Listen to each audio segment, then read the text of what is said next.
On licencie un entraîneur qui a gagné tous les titres nationaux et qui est allé en finale de Ligue des Champions. Ben oui, mais moi, je ne suis pas sûr que les observateurs avaient le même avis lorsqu'il arrive en finale de Ligue des Champions face au Bayern Munich.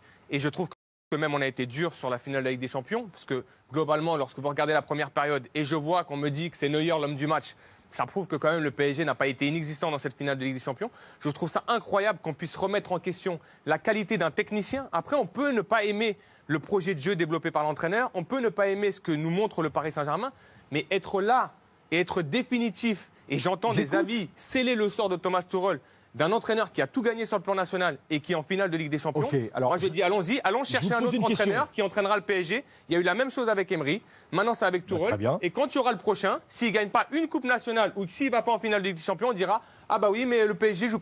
Je vous pose la question, une question Habib, une seule question. Est-ce qu'aujourd'hui, vous avez la certitude que Thomas Tuchel va continuer à faire progresser et développer le PSG?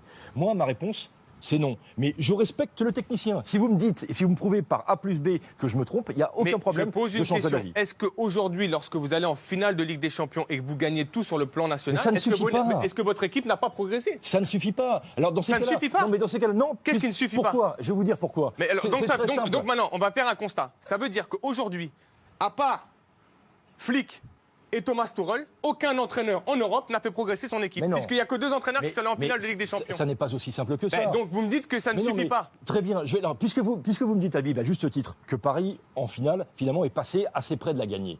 Mais je peux vous dire qu'en quart de finale, Paris est passé à 5 minutes d'être éliminé par l'Atalanta Bergame. Donc si on prend le contenu des matchs, si on prend le contenu de ce que fait le PSG depuis maintenant des mois, et je ne suis pas le seul à me poser cette question, on peut s'interroger encore une fois sur la capacité du staff en place à continuer à développer l'équipe. Moi, je vous pose une question. C'est juste moi.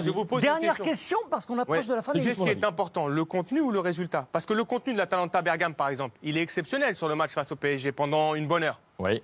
Sauf qu'ils sortent. Ce qui est important. Sauf qu'ils sortent en quart de finale de Ligue des Champions. Alors moi, je vous dis, je veux être entraîneur. Mon ambition est d'entraîner. Demain, vous me demandez si je préfère finir en finale de Ligue des Champions ou me dire que j'ai fait un bon contenu en quart de finale et sortir. Je vais vous dire, écoutez-moi, laissez-moi aller en finale de Ligue des Champions.